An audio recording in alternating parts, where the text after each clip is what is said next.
Class 8 history chapter first. आज हम इस चैप्टर के लॉन्ग आंसर टाइप क्वेश्चन आपके साथ डिस्कस करने वाले हैं। तो आइए शुरू करते हैं। फर्स्ट क्वेश्चन है, what were the main strategy adopted by Akbar to expand his empire, explain with examples. वो कौन से स्ट्रेटजी अकबर ने अपनाया था जिससे कि वह अपने एम्पायर को एक्सपेंड कर सके, विस्तार कर सके। इसको उदाहरण सहित आपको समझाना है, ठीक है। आइए देखते हैं। Akbar expanded his empire through military conquest, annexing regions like Gujarat and Bengal. He formed alliance with Rajputs through marriage and diplomacy, ensuring loyalty. His mansabdari system strengthened administration and the army. Akbar also followed religious tolerance, Sulah-e-Kul, winning support from diverse groups. Efficient revenue policies like Japt system increased resources, helping expansion. How did improvement in infrastructure under the Delhi Sultanate and Mughals support economic growth? किस तरह से दिल्ली सल्तनत और मुग़ल सल्तनत ने infrastructure के development में support किया था या इंफ्रास्ट्रक्चर का डेवलपमेंट किया था? ये हॉट क्वेश्चंस हैं। The Delhi Sultanate and Mughal built road, bridges, sarais, rest houses and ports, improving transport and communication. This encouraged trade and movement of goods both in islands and overseas.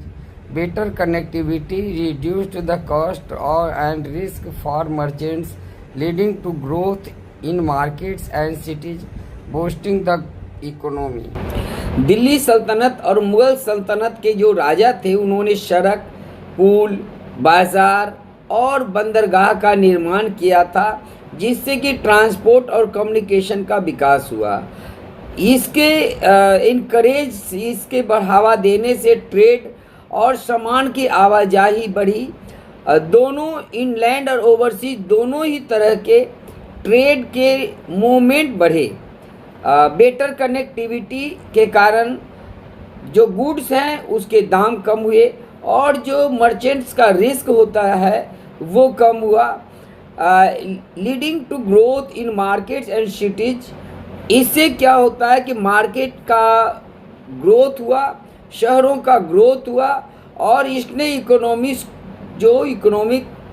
Economy थी उसको boost किया। Question 3 है, how did temple based economic system contribute to local development?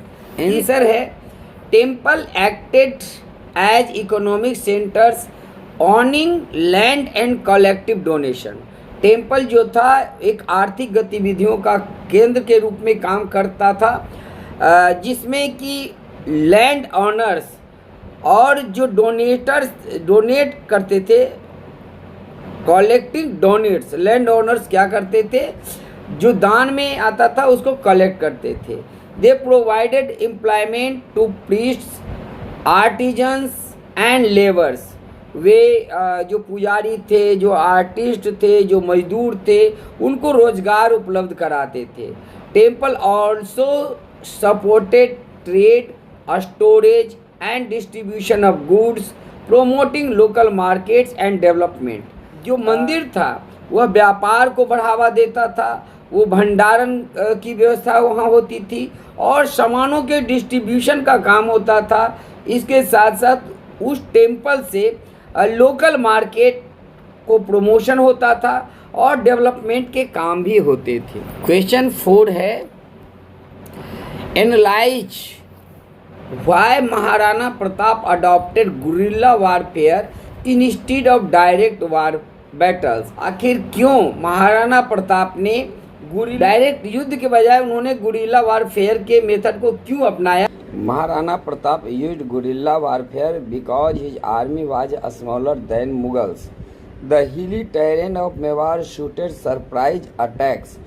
This strategy help him avoid direct losses, weakened enemies gradually and continue resistance. Maharana Pratap ने guerrilla warfare की नीति को इसलिए अपनाया क्योंकि उनकी सेना मुगलों की सेना से छोटी थी।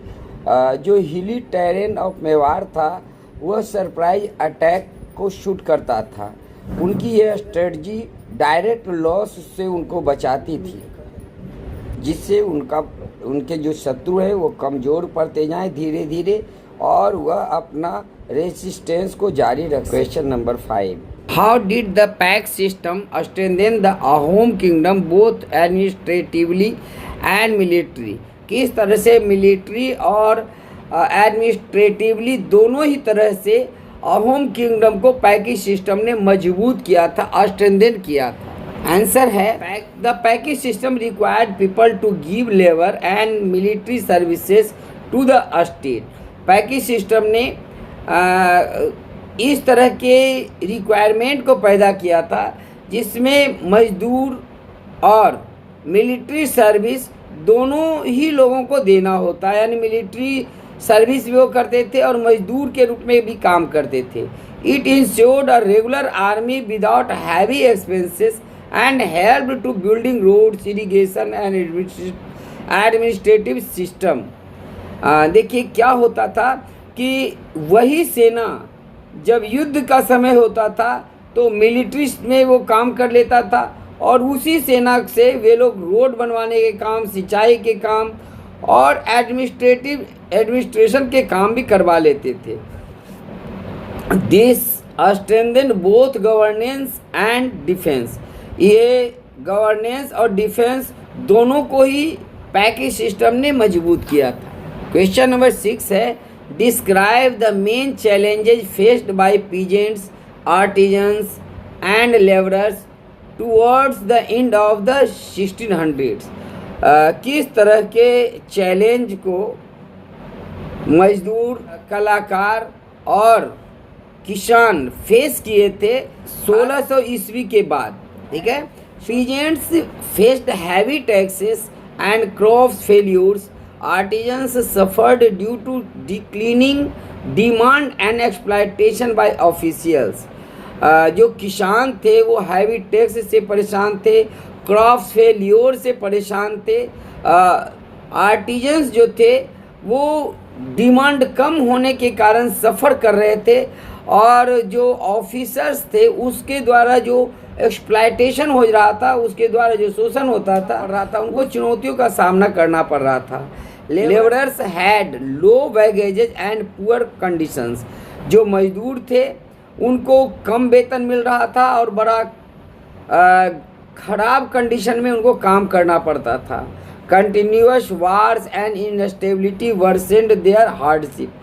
लगातार युद्ध और राजनीतिक अस्थायित्व ने उनके लिए और ज़्यादा मुश्किलें खड़ी कर दी थी। India's economic strength rested on both local networks and global trade. Explain. आइए इसका आंसर देखते हैं। India's economy depended on local networks, village and towns for daily trade and production. Bharat की अर्थव्यवस्था जो लोकल नेटवर्क पर निर्भर थी गांव और शहर में, वो डेली के ट्रेड और प्रोडक्शन पर निर्भर थी। At the same time it had a strong global trade links exporting textiles, spices and handicrafts. ठीक उसी समय दूसरी तरफ जो अंतर्राष्ट्रीय व्यापार होता था उसके जो लिंक्स जुड़े हुए थे उसमें टेक्सटाइल, स्पाइसेस यानी वस्त्र, मसाले और हैंडीक्राफ्ट्स का एक्सपोर्ट हो रहा था। This combination ensured economic stability and prosperity. ये जो कॉम्बिनेशन था ये आर्थिक अस्थायित्व और समृद्धि को प्रदान कर रहा था।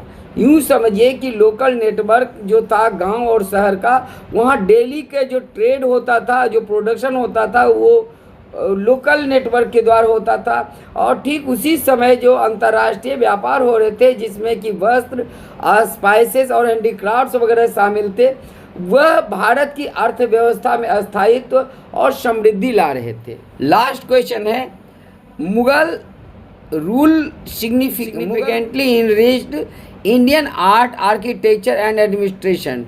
Do you agree with this statement? Explain with example. Bharat की जो मुगल साम्राज्य था, उनका एडमिनिस्ट्रेशन जो था वो भारत की अर्थव्यवस्था, कला और प्रशासन को मजबूत किया था। आप इससे सहमत हैं?